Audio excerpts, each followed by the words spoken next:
बहुत पुराने समय की बात है। विंध्याचल पर्वतमाला की गोद में बसा एक सुंदर राज्य था जिसका नाम था चंदनपुर। चंदनपुर अपनी खुशबूदार हवाओं और संगीत प्रेम के लिए पूरी दुनिया में मशहूर था। वहां के राजा गंधर्वसेन कला के बहुत बड़े पारखी थे। उनका मानना था कि संगीत और कला ही ईश्वर तक पहुंचने का सबसे सरल मार्ग है। राजा गंधर्वसेन की एक बेटी थी, राजकुमारी रागिनी। जैसा नाम वैसा ही काम। राजकुमारी रागिनी न केवल अपूर्व सुंदरी थी, बल्कि उसका कंठ भी साक्षात सरस्वती का वरदान था। जब वो गाती तो लगता था जैसे हवाएं रुक गई हों और झरने भी धीमे पड़ गए हों। लेकिन रत्नपुर की राजकुमारी मृगनयनी की तरह रागिनी के मन में भी एक बहुत बड़ा दोष था, अहंकार। उसे अपनी कला और अपनी सुंदरता पर इतना घमंड था कि वो बाकी सबको तुच्छ समझती थी। उसे लगता था कि इस पूरी धरती पर उसके जैसा न तो कोई सुंदर है और न ही कोई गायिका। महल में ही एक और लड़की रहती थी जिसका नाम था माधवी। माधवी राजमहल के मुख्य रसोइये की बेटी थी। माधवी का रंग सांवला था, कपड़े साधारण थे और वो दिन भर रसोई में अपनी माँ का हाथ बटाती थी। बर्तन मांजते समय, मसाले पीसते समय या लकड़ियां बीनते समय माधवी अक्सर गुनगुनाती रहती थी। उसने कभी किसी गुरु से संगीत नहीं सीखा था।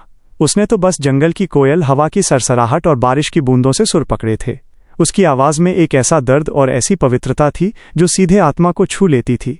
लेकिन राजकुमारी के डर से वो कभी खुलकर नहीं गाती थी, बस धीरे धीरे अपने काम में मग्न होकर गुनगुनाती थी। एक बार चंदनपुर में वसंत संगीत समारोह का आयोजन होने वाला था। यह कोई साधारण उत्सव नहीं था। पड़ोसी राज्य नीलगढ़ के युवराज राजकुमार आदित्य इस समारोह में मुख्य अतिथि के रूप में आने वाले थे। राजकुमार आदित्य स्वयं वीणा वादन में निपुण थे और एक सच्चे कलाकार की तलाश में थे। यह खबर उड़ी थी कि राजकुमार इस समारोह में अपने लिए एक जीवन संगिनी भी चुन सकते हैं जो न केवल रूपवती हो बल्कि जिसका संगीत से गहरा नाता हो। राजकुमारी रागिनी ने जब ये सुना तो उसने ठान लिया कि राजकुमार आदित्य सिर्फ उसी के होंगे। उसने दिन रात रियाज शुरू कर दिया, लेकिन उसके रियाज में भक्ति कम और प्रदर्शन की भूख ज्यादा थी। वो अपनी दासियों को चिल्लाकर आदेश देती, मेरे लिए शहद लाओ, मेरा गला खराब नहीं होना चाहिए। अगर कोई साजिंदा जरा सी भी गलती करता तो वो उसे नौकरी से निकाल देती। दूसरी ओर माधवी को इन सब से कोई मतलब नहीं था। एक दिन शाम को माधवी जंगल में लकड़ियां बीनने गई। जंगल शांत था। डूबते सूरज की लालिमा आकाश में फैली हुई थी। उस सुंदरता को देखकर माधवी के कंठ से अपने आप एक गीत फूट पड़ा। वो एक पुराने पेड़ के नीचे बैठकर आंखें बंद करके पूरी तन्मयता से गा रही थी। उसका स्वर इतना मीठा था कि जंगल के हिरण भी ठहर कर सुनने लगे। संयोग से राजकुमार आदित्य, जो चंदनपुर के रास्ते में थे और अपने काफिले से थोड़ा आगे निकल आए थे, उसी जंगल से गुजर रहे थे। उन्होंने वो दिव्य स्वर सुना। वह मंत्रमुग्ध हो गए। उन्होंने घोड़े की लगाम खींची और आवाज की दिशा में बढ़े। उन्होंने देखा कि एक सांवली सी लड़की फटे पुराने कपड़ों में पेड़ के नीचे बैठी गा रही है। उसके चेहरे पर एक अलौकिक तेज था जो किसी भी आभूषण से ज्यादा चमक रहा था। आदित्य उसे देखते ही रह गए। वो उस पल को भंग नहीं करना चाहते थे, इसलिए चुपचाप एक झाड़ी के पीछे छिपकर सुनते रहे। गीत समाप्त हुआ। माधवी ने अपनी लकड़ियों का गट्ठर उठाया और महल की ओर चल दी। राजकुमार आदित्य उसका पीछा करना चाहते थे, लेकिन तभी उनके सैनिकों ने उन्हें ढूंढ लिया और शोरगुल के कारण वो मौका हाथ से निकल गया। लेकिन राजकुमार के दिल में वो आवाज और वो सांवली सूरत बस गई थी। अगले दिन राजकुमार आदित्य का चंदनपुर के महल में भव्य स्वागत हुआ। राजा गंधर्वसेन ने अपनी बेटी रागिनी से उनका परिचय करवाया। रागिनी 16 श्रृंगार किए हुए थी और वाकई बहुत सुंदर लग रही थी, लेकिन राजकुमार की आंखें उस सांवली लड़की को तलाश रही थीं। बातचीत के दौरान राजकुमार ने राजा से पूछा, महाराज, कल शाम जब मैं आपके राज्य के जंगल से गुजर रहा था तो मैंने एक अद्भुत आवाज सुनी। कोई देवी जैसी आवाज में गा रहा था। क्या आप जानते हैं वो कौन हो सकती है? रागिनी, जो वहीं बैठी थी, तुरंत समझ गई कि राजकुमार किसी और की तारीफ कर रहे हैं। उसे जलन होने लगी। उसने सोचा, जंगल में जरूर वो नीच माधवी होगी। वही हमेशा वहां लकड़ियां बीनने जाती है। लेकिन रागिनी ने बड़ी चतुराई से झूठ बोला, राजकुमार क्षमा करें, वो मैं ही थी। मैं अक्सर एकांत में रियाज करने जंगल जाती हूं ताकि प्रकृति के करीब रह सकूं। राजकुमार आदित्य थोड़े हैरान हुए। उन्होंने रागिनी को देखा, इतनी सजी धजी राजकुमारी और वो सांवली साधारण लड़की। उन्हें विश्वास नहीं हुआ, लेकिन उन्होंने शिष्टाचारवश मुस्कुराते हुए कहा, ओह, तो वो आप थीं। अद्भुत कंठ है आपका। रागिनी का घमंड और बढ़ गया, लेकिन उसके मन में डर भी बैठ गया कि कहीं राजकुमार को सच पता न चल जाए। उसने तुरंत अपनी सबसे क्रूर दासी कर्कशा को बुलाया और उसे माधवी पर नजर रखने को कहा। उस रात रागिनी माधवी की कोठरी में गई। माधवी फटी हुई चटाई पर सो रही थी। रागिनी ने उसे पैर से ठोकर मारकर जगाया। माधवी हड़बड़ा कर उठी और राजकुमारी को देखकर घबरा गई। रागिनी की आंखों में अंगारे दहक रहे थे। उसने माधवी के बाल पकड़े और फुसफुसाई, तूने जंगल में गाकर राजकुमार का ध्यान खींचने की कोशिश की, एक रसोइये की बेटी होकर तेरी इतनी हिम्मत। माधवी रोने लगी, नहीं राजकुमारी, मुझे तो पता भी नहीं था कि राजकुमार वहां हैं। मैं तो बस अपने मन की शांति के लिए गा रही थी। रागिनी ने गुस्से में कहा, आज के बाद अगर तेरी आवाज इस महल की चारदीवारी के बाहर तो क्या रसोई के बाहर भी सुनाई दी तो मैं तेरी जीभ कटवा दूंगी। याद रखना, राजकुमार आदित्य सिर्फ मेरे हैं। अगले दिन से संगीत समारोह की तैयारियां शुरू हो गईं। माधवी डरी सहमी रहती। उसने गुनगुनाना भी बंद कर दिया। उसके होंठ सिल गए थे, लेकिन उसका दिल रो रहा था। समारोह का दिन आ गया। देश विदेश से गायक और वादक आए थे, लेकिन सबका मुख्य आकर्षण राजकुमारी रागिनी की प्रस्तुति थी। दरबार खचाखच भरा था। राजकुमार आदित्य विशेष आसन पर विराजमान थे। रागिनी मंच पर आई। उसने वीणा उठाई और गाना शुरू किया। उसका गायन तकनीकी रूप से एकदम सही था। सुर, ताल, लय सब सटीक थे। दरबार के लोग वाह वाह कर रहे थे, लेकिन राजकुमार आदित्य के चेहरे पर वो भाव नहीं था जो जंगल में उस गीत को सुनते वक्त आया था। रागिनी के गाने में हुनर था, लेकिन रूह नहीं थी। उसमें अहंकार की बू आ रही थी, समर्पण की नहीं। राजकुमार आदित्य बेचैन होने लगे। उन्हें यकीन हो गया कि जंगल में गाने वाली लड़की रागिनी नहीं थी। उन्होंने अपने एक विश्वासपात्र गुप्तचर को इशारा किया और कान में कुछ कहा। जैसे ही रागिनी का गाना खत्म हुआ, तालियों की गड़गड़ाहट गूंज उठी। रागिनी ने गर्व से राजकुमार की ओर देखा, उम्मीद करते हुए कि वे उठकर उसकी तारीफ करेंगे, लेकिन राजकुमार ने केवल विनम्रता से सिर हिलाया। रागिनी को ये बात चुभ गई। समारोह के बाद राजकुमार बाग में टहलने निकले। उन्हें अभी भी उस असली आवाज की तलाश थी। तभी उन्हें रसोई के पिछले हिस्से से सिसक सिसक कर रोने की आवाज आई। ये माधवी थी, जो कुएं के पास बैठकर रो रही थी, क्योंकि रागिनी की दासी ने उसका वाद्य यंत्र, एक पुरानी एकतारा, तोड़ दिया था। राजकुमार वहां पहुंचे। माधवी को देखते ही वो पहचान गए, ये वही लड़की है। तुम क्यों रो रही हो? राजकुमार ने कोमलता से पूछा। माधवी ने सिर उठाकर देखा और राजकुमार को पहचानते ही डर के मारे कांपने लगी। वो भागना चाहती थी, लेकिन राजकुमार ने रास्ता रोक लिया। डरो मत, आदित्य ने कहा, बस मुझे सच बताओ, उस दिन जंगल में तुम ही गा रही थी ना? माधवी कुछ बोल नहीं पाई, बस उसकी आंखों से आंसू बहते रहे। उसकी चुप्पी ने ही सब कुछ कह दिया। तभी वहां रागिनी आ पहुंची। उसने ये दृश्य देख लिया। राजकुमार एक दासी से बात कर रहे हैं। ईर्ष्या की ज्वाला ने उसके विवेक को जला दिया। रागिनी ने चिल्लाकर सैनिकों को बुलाया। सैनिकों, इस लड़की को अभी बंदी बना लो। इसने महल के नियमों का उल्लंघन किया है और अतिथि राजकुमार को परेशान कर रही है। राजकुमार आदित्य ने विरोध करना चाहा। राजकुमारी, आप यह क्या कर रही हैं? ये निर्दोष है। लेकिन रागिनी ने अपने पिता राजा गंधर्वसेन से झूठी शिकायत कर दी कि माधवी ने चोरी की है और वो राज्य के दुश्मनों से मिली हुई है। राजा, जो अपनी बेटी पर अंधा विश्वास करते थे, ने बिना जांच किए आदेश दे दिया, माधवी को भूल भुलैया वाले तहखाने में कैद कर दिया जाए और कल सुबह इसे राज्य से निकाल दिया जाएगा। माधवी को घसीटते हुए ले जाया गया। राजकुमार आदित्य बहुत क्रोधित हुए, लेकिन वो दूसरे राज्य के अतिथि थे, सीधे तौर पर राजा के आदेश का विरोध नहीं कर सकते थे। उन्होंने मन ही मन ठान लिया कि वो सच्चाई सामने लाकर रहेंगे। उधर रागिनी को लगा कि उसने अपनी राह का कांटा निकाल दिया है, लेकिन उसे नहीं पता था कि भूल भुलैया वाला तहखाना कोई साधारण जगह नहीं थी। वह महल के नीचे बनी एक प्राचीन गुफा थी, जिसके बारे में कहा जाता था कि वहां पुराने समय की शक्तियां और आत्माएं वास करती हैं। माधवी को अंधेरे तहखाने में फेंक दिया गया। वहां घना अंधेरा और सीलन थी। वो डर के मारे एक कोने में दुबक कर बैठ गई। तभी उसे अंधेरे में दो चमकती हुई आंखें दिखाई दी। एक बूढ़ी झुकी हुई आकृति धीरे धीरे उसकी ओर बढ़ी। वो एक साधारण औरत नहीं लग रही थी। उसके चारों ओर एक अजीब सा प्रभामंडल था। तू यहां क्यों आई है बच्ची? उस बूढ़ी आकृति ने एक भारी लेकिन ममतामयी आवाज में पूछा। माधवी ने रोते रोते अपनी सारी कहानी बता दी, अपना संगीत, राजकुमारी की जलन और अपना अपमान। बूढ़ी औरत ने उसकी बात सुनी और हंसने लगी। संगीत तो आत्मा की आवाज है, उसे कोई कैद नहीं कर सकता। राजकुमारी ने तेरे शरीर को कैद किया है, तेरे सुरों को नहीं। क्या तू जानती है मैं कौन हूं? इससे पहले कि माधवी कुछ पूछ पाती, महल में ऊपर एक अजीब घटना घटने लगी। अपनी जीत की खुशी में रागिनी ने दोबारा गाने का फैसला किया। उसने दरबार में महफिल सजाई, लेकिन जैसे ही उसने गाने के लिए अपना मुंह खोला, उसके गले से कोई आवाज नहीं निकली। वह घबरा गई। उसने दोबारा कोशिश की, जोर लगाया, लेकिन सिर्फ हवा की सरसराहट निकली। उसका गला पूरी तरह से अवरुद्ध हो चुका था। दरबार में सन्नाटा छा गया।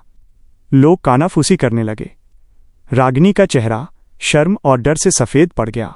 उसने पानी पिया, वैद्यों को बुलाया गया, लेकिन कोई भी उसकी आवाज वापस नहीं ला सका।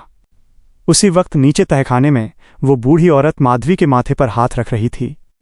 तेरा समय आ गया है पुत्री। ऊपर अहंकार का सुर टूट चुका है।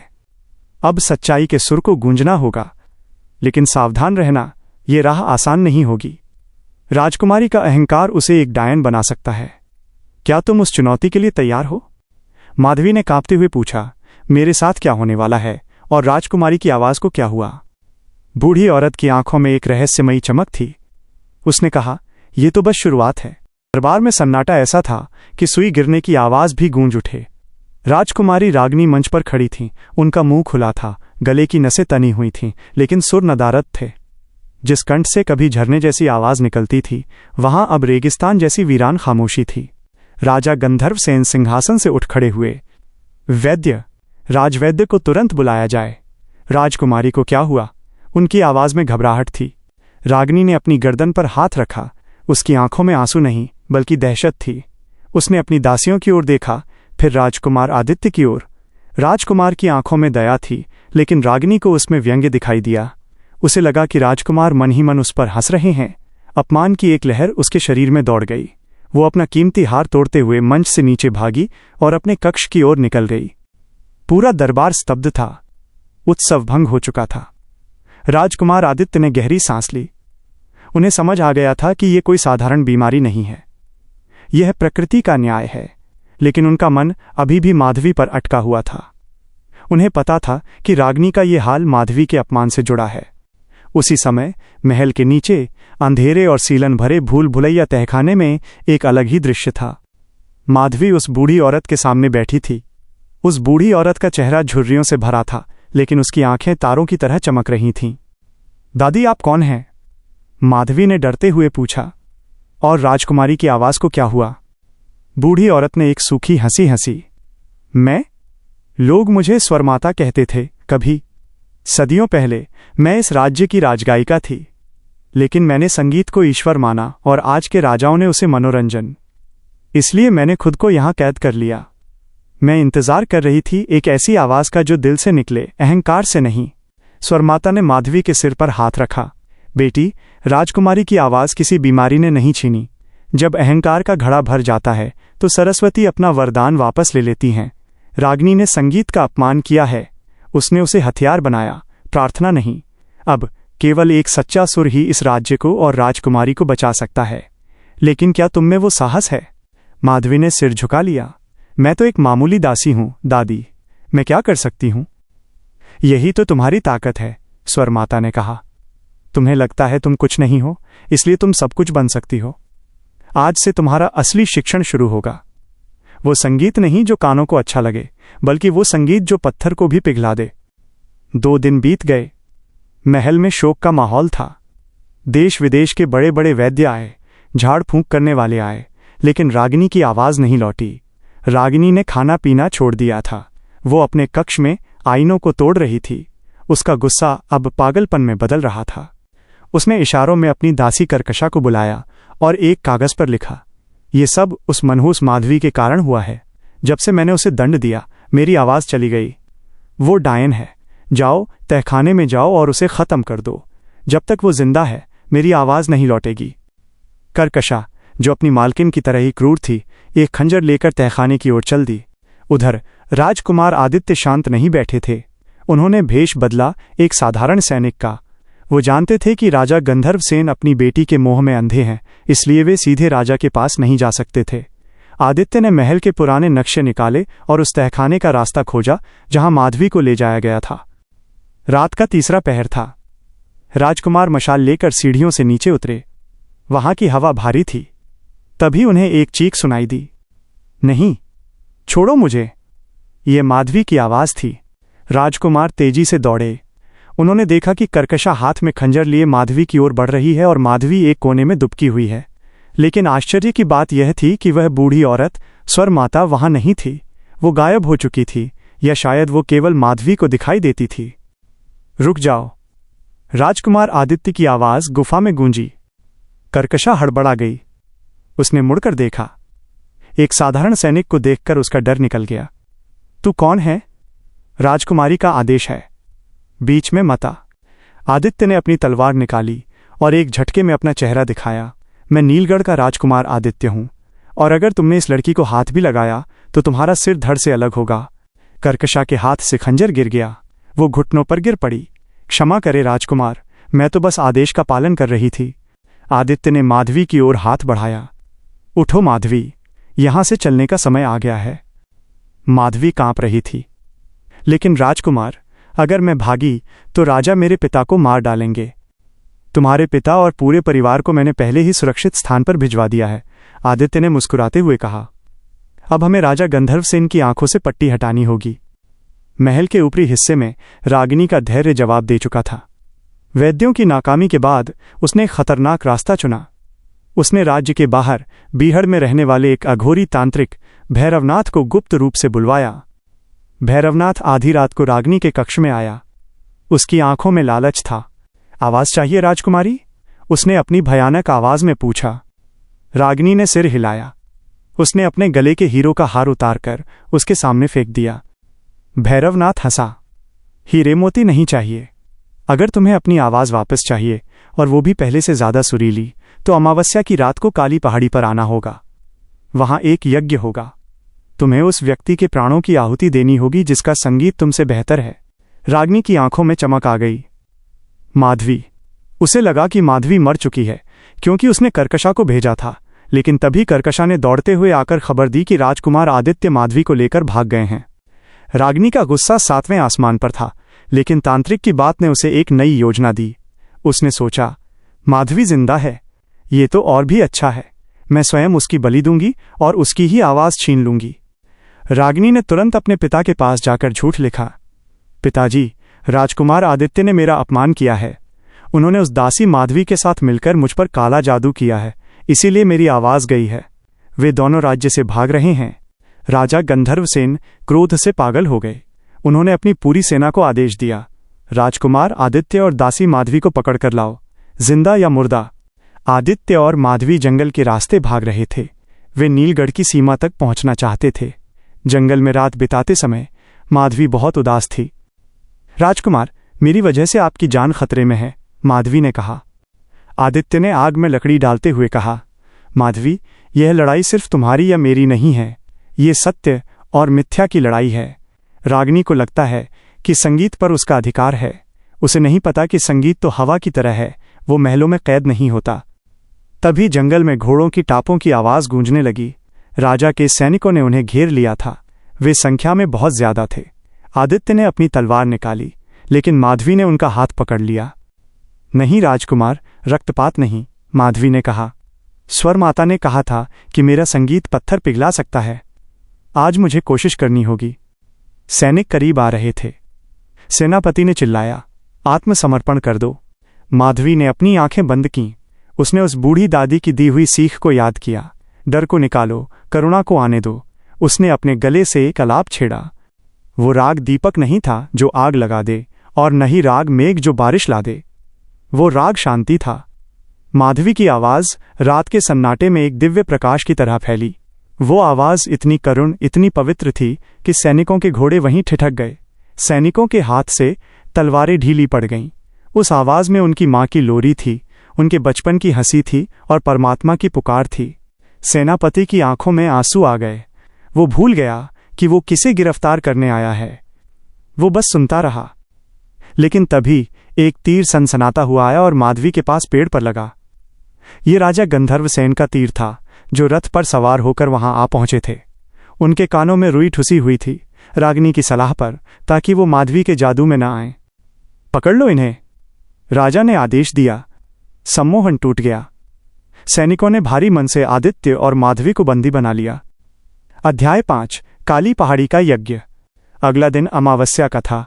राजा गंधर्व सेन ने आदेश दिया कि न्याय काली पहाड़ी पर होगा, जहां कुल देवी का पुराना मंदिर है।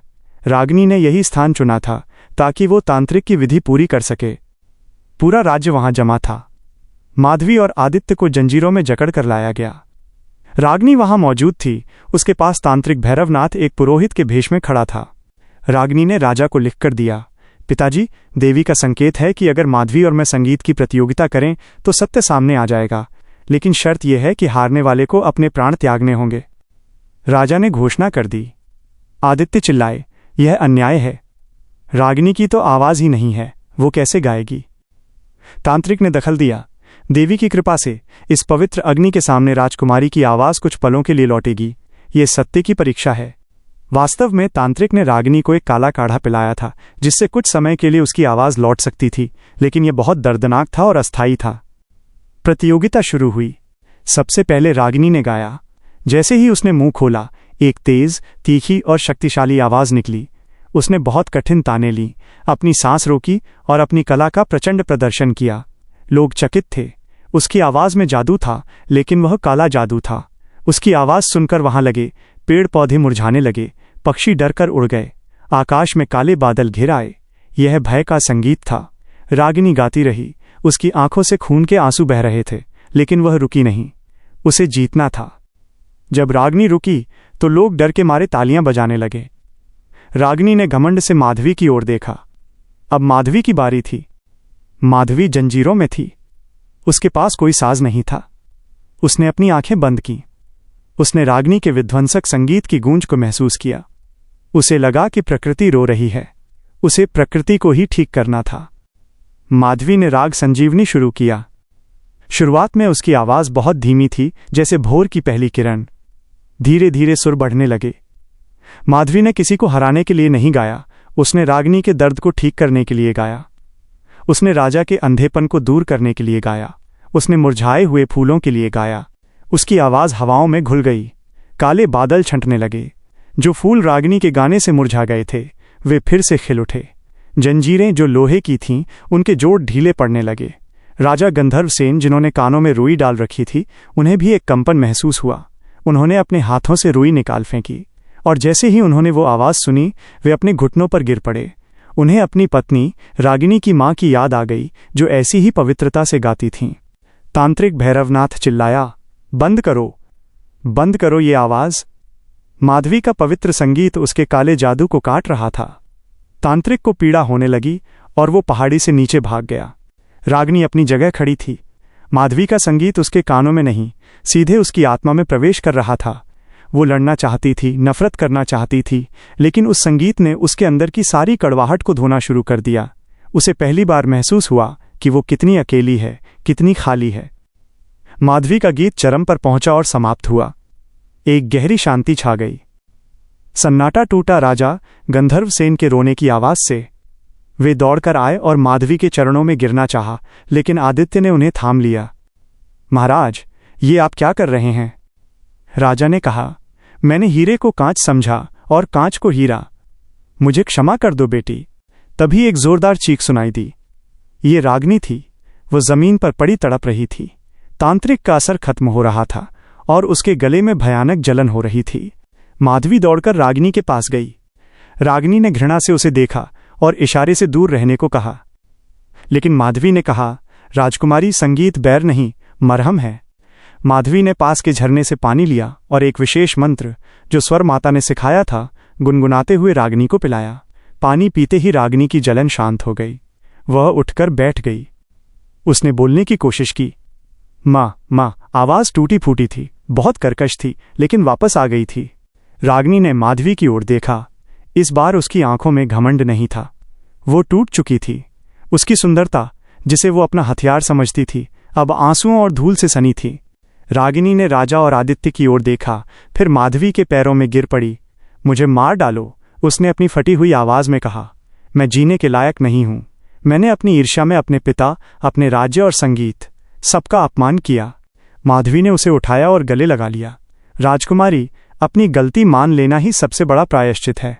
आपकी आवाज अभी कच्ची है, जैसे एक बच्चे की। अब आप फिर से संगीत सीखेंगी, लेकिन इस बार कानों से नहीं, दिल से। उपसंहार, एपिलॉग। इस घटना के बाद चंदनपुर बदल गया। राजा गंधर्वसेन ने माधवी को अपनी दूसरी बेटी मान लिया। राजकुमार आदित्य ने पूरे सम्मान के साथ माधवी के पिता से उसका हाथ मांगा। माधवी और आदित्य का विवाह बहुत धूमधाम से हुआ, लेकिन उसमें दिखावा नहीं था, केवल संगीत और आनंद था। रागिनी का क्या हुआ? रागिनी ने राजमहल का त्याग कर दिया। उसने सादे वस्त्र धारण किए और अपना जीवन सेवा में लगा दिया। वो अब मुख्य गायिका नहीं थी, वह माधवी की शिष्या बन गई। सालों तक उसने मौन रहकर सेवा की और संगीत की साधना की। कई वर्षों बाद एक दिन सुबह महल के मंदिर से एक भजन की आवाज़ आई। वो आवाज़ माधवी की नहीं थी, लेकिन उसमें वही पवित्रता, वही दर्द और वही मिठास थी। लोग दौड़कर गए। उन्होंने देखा कि रागिनी गा रही है। उसकी सुंदरता अब बाहरी नहीं थी, उसके चेहरे पर एक शांत तेज था। उसने अपना असली सुर पा लिया था, अहंकार को खोकर। उस दिन स्वर माता, जो अब एक अदृश्य शक्ति के रूप में वहां मौजूद थीं, ने मुस्कुराते हुए आकाश से आशीर्वाद बरसाया। चंदनपुर का संगीत अब अमर हो गया था, क्योंकि वहां अब कोई राजा या रंक नहीं था, वहां केवल सुर और साधक थे। और इस तरह एक घमंडी राजकुमारी के पतन ने एक महान साधिका को जन्म दिया, और एक साधारण दासी ने दुनिया को सिखाया कि सच्ची सुंदरता आईने में नहीं, बल्कि दूसरों के लिए धड़कते हुए दिल में और निस्वार्थ कंठ से निकले सुरों में होती है। समाप्त।